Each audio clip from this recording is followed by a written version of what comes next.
தோன்றின் புகழோடு தோன்றுக அஃதிலா தோன்றுதல் தோன்றாமையின் நன்றி என்று சொல்லி திருவள்ளுவர் வாக்கு. இல்லையா? ஒரு மனிதனாக பிறந்தால் பிறந்தோம் இருந்தோம் இறந்தோம் என்று இருக்கக்கூடாது.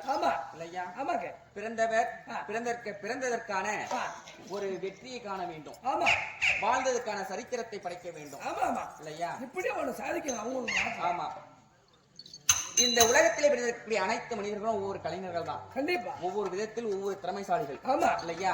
அதை போன்று ஆயக்கலையிலே 64 நாடக கலையிலே பயின்று சிறந்து விளங்கக்கூடிய கோமாளியாக வேடமிட்டு சிறப்பாக நடித்துக் கொண்டிருக்கிறாய்.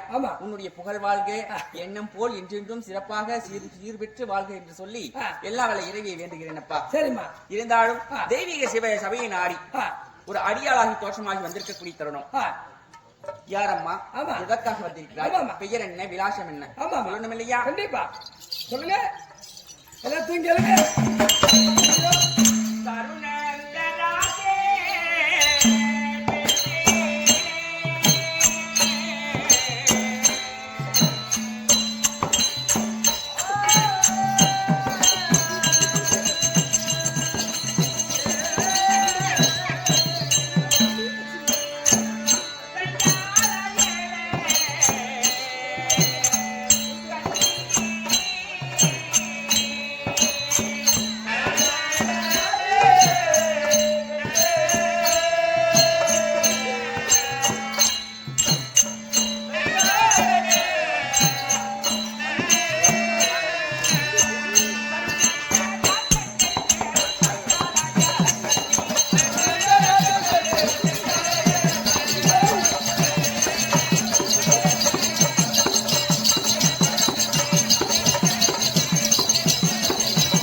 மகளாக பிறந்தபடியால் என்னுடைய வீரோ இலை கண்ணியம்மா.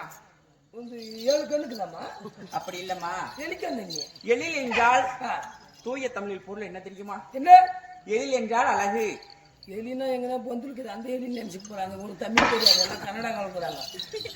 சில பேருக்கு இன்னும் கொஞ்ச நாள் தமிழே மறந்துடுறாங்க தமிழ்நாட்டுல. ஏப்பா அடுத்த மொழி பேசினா தாய்மொழி மதிக்கணும் கொஞ்சம். இன்னும் பண்ண மாட்டாங்க. விரிவான வரேன் ரொம்ப வலிமனாமோ. ஒரு நேரம் ஒரு நேரம் எனக்கு ஆகிறது இல்லம்மா. எனக்கு ஒரு வியாதி ஒண்ணுக்கு. என்ன வியாதி? யாரு வலிஞ்சாலும் சரி நான் பின்னாடி அடிச்சிடுறது. எங்க அம்மா முந்தானே வளைஞ்சிட்டு நான் அடிச்சுட்டு வந்துட்டேன். ஆட்டர் பைப்பான வளைஞ்சிருந்தா நான் தண்ணி வச்சுட்டு அடி பைப்புல. எழில் என்றால் அழகு. ஆமா. கன்னி என்றால் திருமணமாகாத வயது வந்த பெண்ணிற்கு கன்னி என்று சொல்வார்கள்.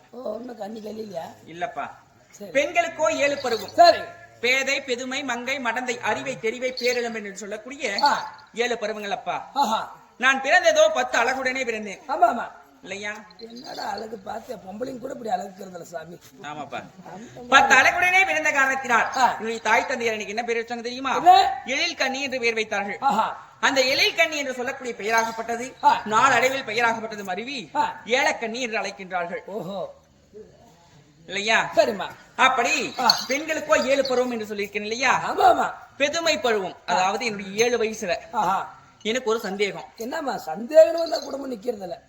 எதுக்குப்பா சந்தேகம்? நீ சொல்ற சந்தேகம் வேற, நான் சொல்ற சந்தேகம் வேற. யார சந்தேகமா? என்னம்மா உனக்கு 7 வயசுல சந்தேகம்? அப்துல் கலாம் சொல்லிருக்காரு, கனவு காணுங்கள் என்று. ஆமா, தூக்கம்ல நிறைய காணுங்க செல்போன்ல. நீ அந்த மாதிரி காண்றது கிடையாதுப்பா.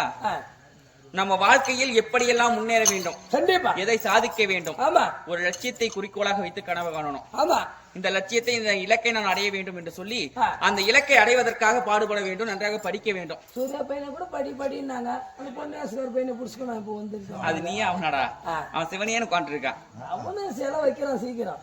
அப்படியே அப்துல் கலாம் ஐயா சொல்லியிருக்கார், நல்ல முறையில படித்து நாட்டை வல்லரசாக்க வேண்டும் ஒவ்வொரு மாணவ செல்வங்களும். ஆமா இல்லையா? ஆமா, நானும் கூட படிச்சிருக்கிறோமோ. நீ படிச்ச படிப்பு வேறப்பா, டிகிரி. ஆமா. என்னுடைய 7 வயசுல எனக்கு ஒரு சந்தேகம் வந்தது. அந்த சந்தேகத்திற்கு தீர்வு யாரிடத்துல காண வேண்டும்? பெண்களாக பிறந்தால் தாயிடத்துல சென்றுதான் காண வேண்டும். என்னுடைய தாயாரிடத்திலே சென்று, அம்மா எனக்கு ஒரு சந்தேகம் என்று கேட்கின்றேன். என்னவென்று தெரியுமா? என்னுடைய அம்மா, நீ இப்போ உதாரணத்திற்கு அம்மா, சரியா? அம்மா, ஒரு பழம் நிறைந்த தோட்டத்திற்கு என்ன தேவை? ஒரு 2-3 குரங்கு தேவை. 2-3 போதுமா? அது இருந்தாலும் நமக்கு பிரச்சனை இல்ல. திருமணமாகாத கன்னி பெண்ணிற்கு என்ன தேவை? ஒரு 2 மிண்டக்காரன் தேவை. எதுக்கு 2? அவன் ஒண்ணு பகல் இல்ல கூட ஒரு நைட்டு தேவைப்படும். அறிவு கெட்டவனே, ஒரு நாளைக்கு லீவ் போட்டான் வாய்மலை போட்டுருவான். என்னுடைய தாயார் என்ன சொன்னாங்க தெரியுமா? பழம் நிறைந்த தோட்டத்திற்கு வேலி தேவை. ஆமா ஆமா, வேலை இருந்தா உள்ள போயிட்டு அந்த மிருகங்கள்லாம் போயிட்டு அந்த தோட்டத்தை அழிக்குமா? எதுவுமே போகாது, குரங்கோ விலங்கு எதுவும் போகாது. அந்த தோட்டமாகப்பட்டது பாதுகாப்பா இருக்கும் இல்லையா? அதனால பழந்திருந்த தோட்டத்திற்கு வேலி தேவை. திருமணமாகாத கன்னி பெண்ணிற்கு என்ன தேவைன்னு கேட்கக்கூடிய நேரத்திலே அந்த கன்னி பெண்ணிற்கு தாலி தேவைன்னு சொன்னாங்க. என்னுடைய அம்மா மூக்கனாங்க அவர் கிடையாதுப்பா.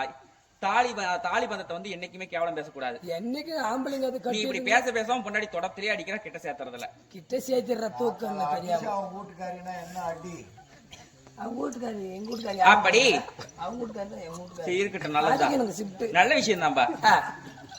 அப்படி தாலி தேவை என்று சொன்ன உடனே எனக்கு ஒரு ஆசையப்பா. அந்த வயசுல வரும் ஜட்டி போடுற வயசுல தான் தவறாக பேசக்கூடாது என்கிட்ட. இடம் பொருள் ஏவலறிந்து பேச வேண்டும். அப்படி அந்த 7 வயதில் எனக்கு ஒரு ஆசைப்பா. நான் பிறந்திருக்கக்கூடிய 10 அழகுடனே பிறந்திருக்கிறேனே. ஏன்னா நான் திருமணம் செய்யக்கூடிய கணவராகப்பட்டவர் என்னை காட்டிலும் அழகு படைத்த ஆடவராக இருக்க வேண்டும். என்னை காட்டிலும் அழகு படைத்த கணவராகப்பட்டதான் எனக்கு அப்படின்னு சொல்லிட்டு என்ன செய்தேன் தெரியுமா? 7 வயதிலே சென்று சிவபெருமான இடத்திலே தவம் செய்தேனப்பா. 7 வயசுல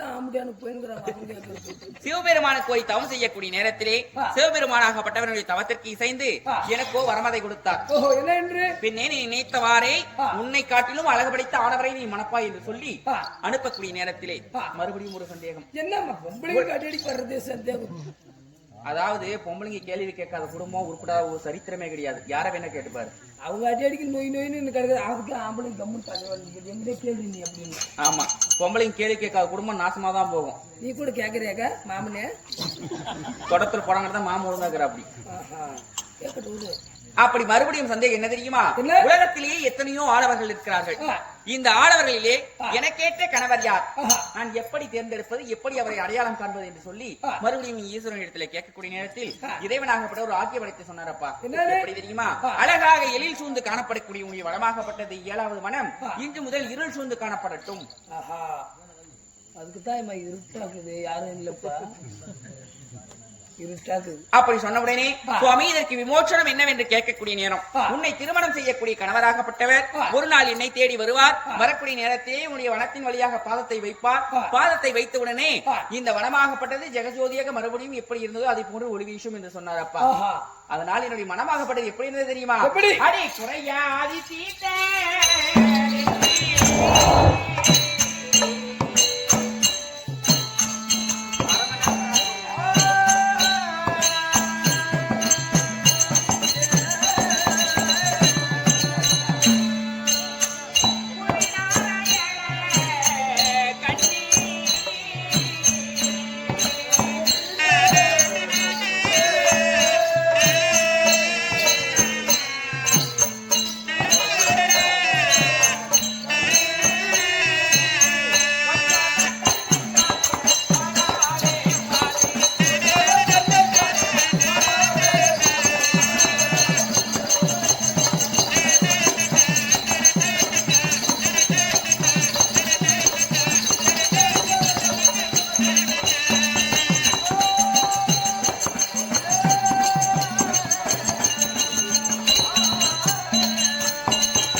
இப்படி பாரமெல்லாம் இறங்கி விட்டது போன்று தோன்றுகிறது தோழி. ஆஹா. என்ன காரணம் தெரியுமா? என்னம்மா?